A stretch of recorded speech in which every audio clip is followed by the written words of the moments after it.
বপন করার পর যদি অর্ধেক চারা নষ্টই হয়ে যায় তাহলে আপনারা লাভ করবেন কিভাবে। আজকে দেখাবো কিভাবে অভিনব পদ্ধতিতে বাড়িতে চারা তৈরি করে করলাতে বেশি পরিমাণে লাভ করা যায়।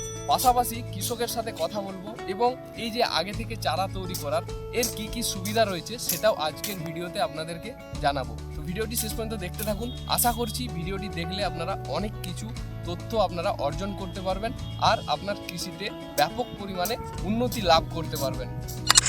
তো দেখতে পাচ্ছেন এই হচ্ছে কৃষক যে জমিতে এই যে করলার আগে থেকে কিন্তু চারা তৈরি করে এখানে জমিতে বীজ বপন করা হচ্ছে। প্রথমে বলবো এই যে জমিটা এটার পরিমাণটা কতটা রয়েছে? 7 থেকে 8 কাঠা। আর এই যে প্রসেসটা মানে এই পদ্ধতিটা আপনার মাথায় কিভাবে প্রথম আসলো যে বাড়িতে আগে চারা তৈরি করে নি, তাহলে কি কি সুবিধা আপনি পাচ্ছেন বলে মনে করছেন এটা প্রথমে বলুন। এটা আমি বাড়িতে চারা স্পটে করেছি। হ্যাঁ, যে স্পটে চারা তৈরি করলে আমি সুস্থ সবল পাওয়া যায়। প্লাস 100% চারাটা পাওয়া যাবে। 100% চারা মানে জমিতে যদি ডাইরেক্ট বীজ দিই সেক্ষেত্রে কিছু চারা নাও বেরোতে পারে, হ্যাঁ অবশ্যই নষ্ট হবে, সেক্ষেত্রে গাছটা ছোট বড় হয়ে যায়।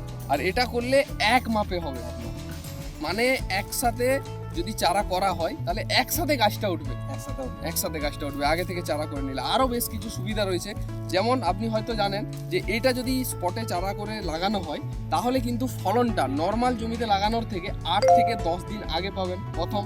দ্বিতীয়ত হচ্ছে গোড়া পচা, যেটা চারা বেরোনোর পর একটা সমস্যা দেখা দেয় গোড়া পচা, সেই গোড়া পচাটা থেকে আপনার গাছ নিরাময় থাকবে, মানে গোড়া পচাটা আসবেই না। জাস্ট চারাটা লাগাবেন, 2 একবার চারাটা যখনই মাটির সাথে ভালো রকম সেট হয়ে যাবে 1 থেকে 2টা স্প্রে করলে কিন্তু ভালো রকম গাছের গ্রোথও হয়ে যাবে আর গোড়া পচা তো আসবেই না, মানে মরার কোনো চান্সই নেই। আর তৃতীয়ত যে লাভটা হবে সেটা হলো যে গাছের গ্রোথটা খুব বেশি বজায় থাকবে, কি তাই তো?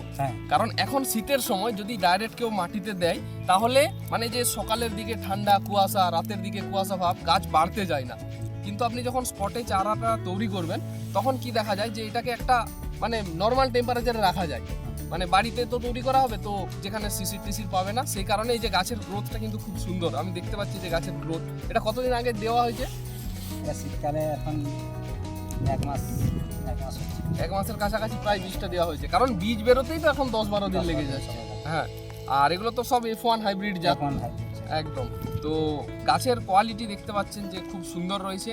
আর আজকে সবে লাগানো হচ্ছে, এই জমির আরো আপডেট আমরা দেব।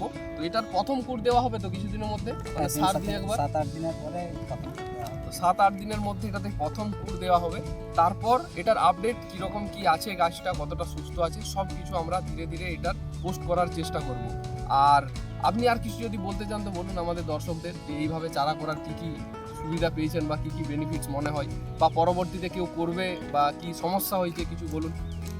পরবর্তীতে কেউ যদি করতে চায় তাহলে এটা প্রথমত এই কিছু মাটি মানে যেটা চাষ দেওয়ার মানে আলগা মাটি সেটা উর্বর জমি থেকে নিয়ে গেছি, ওই মাটি নিয়ে যেয়ে সেখানে গোবর সার স্প্রে করেছি, সঙ্গে ট্রাইকোডার্মা ভিরিডি মিশিয়েছি, আচ্ছা মিশিয়ে কিছুদিন রেখেছিলাম, তারপরে এগুলো স্পটে এগুলো দিয়েছিলাম।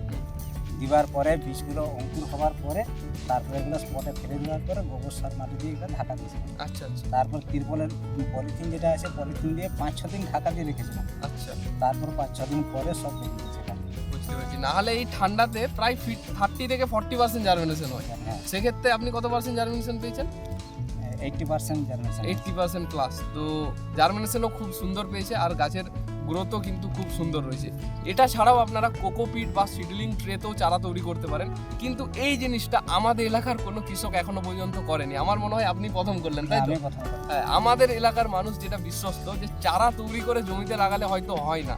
এর আগে আমি অনেককে বলেছি কিন্তু অনেকেই বিশ্বাসই করতে পারছিল না যে আগে থেকে চারা তৈরি করে কিভাবে হবে। তারা সকলেই জমিতে দেওয়া অভ্যস্ত। তো আপনি প্রথম একটা উদ্যোগ নিয়ে শুরু করলেন, এটা খুব ভালো লাগছে।